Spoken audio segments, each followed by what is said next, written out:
শীতকালের গ্রাম বাংলার ঐতিহ্যবাহী খাবার হলো পিঠা। এই ছোটবেলা থেকে মা ঠাকুমার হাতে নানা ধরনের পিঠা খেয়ে আসছি।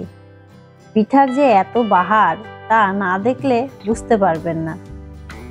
আশা করছি আস্তে আস্তে সমস্ত পিঠার রেসিপি আপনাদেরকে শেয়ার করতে পারবো।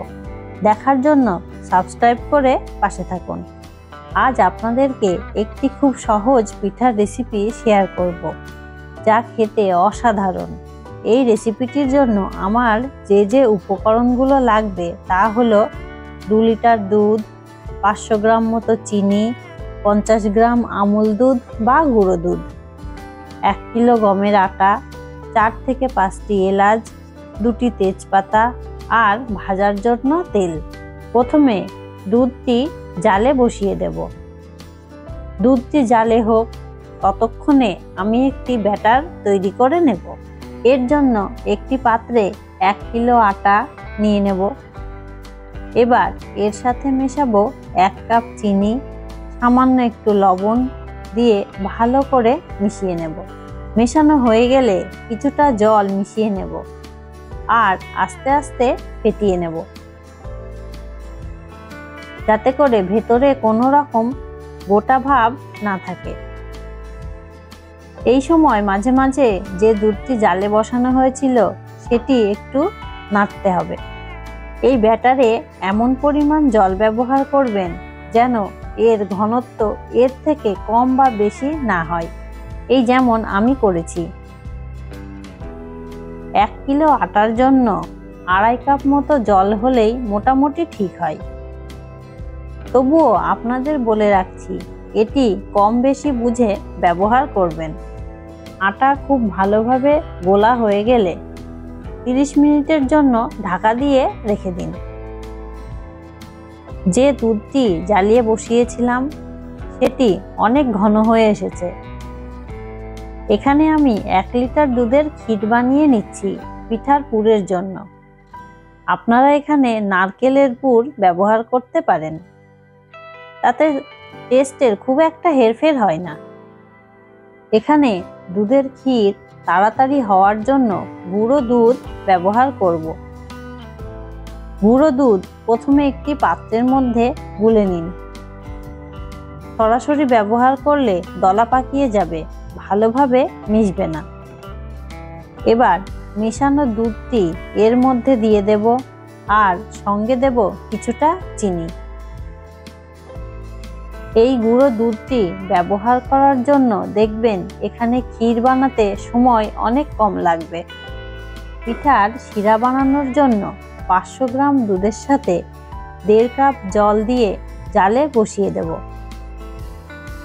দুধ ফুটে উঠলে 2.5 কাপ চিনি দিয়ে দেব। আপনারা যেমন মিষ্টি খেতে পছন্দ করেন তার উপর নির্ভর করে চিনি কম বেশি ব্যবহার করতে পারেন। আমি এখানে কালার আনার জন্য লাল বাতাসা ব্যবহার করেছি।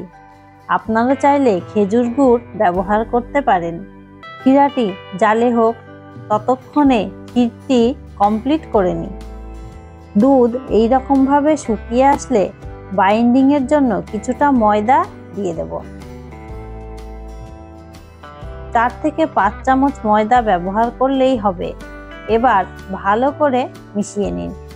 এই রকম গাঢ় হয়ে আসলে নামিয়ে নেব।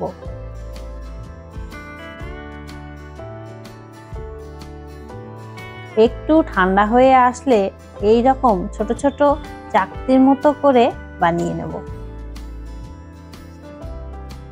যে শিরাটি বানিয়েছিলাম সেটি একটি পাত্রে নিয়ে ঢেকে রাখবো, যাতে অনেকক্ষণ গরম থাকে। এখন একটি কড়াইতে সাদা তেল নিয়ে গরম করে নেব।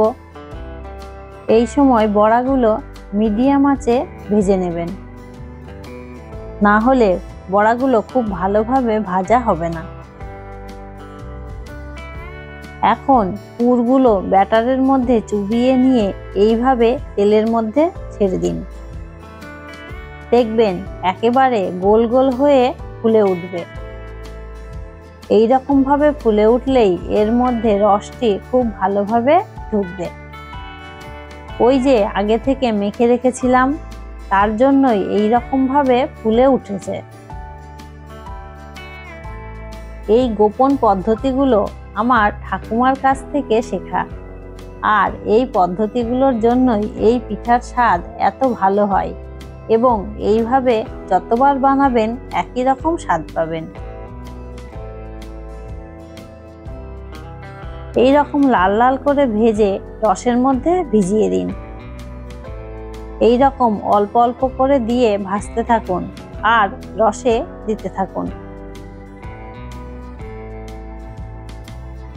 সমস্ত পিঠা ভাজা হয়ে গেলে ঢাকা দিয়ে রেখে দিন। 30 মিনিট থেকে 1 ঘন্টা মতো রাখলেই হবে। এইবার পিঠা পরিবেশন করুন। দেখুন কত সুন্দরভাবে ফুলে উঠেছে আর রস ঢুকে গেছে। আজকের এই বকুল পিঠা রেসিপিটি যদি আপনার মন ছুঁয়ে যায় তাহলে একটি লাইক দিন আর সাবস্ক্রাইব করে পাশে থাকুন।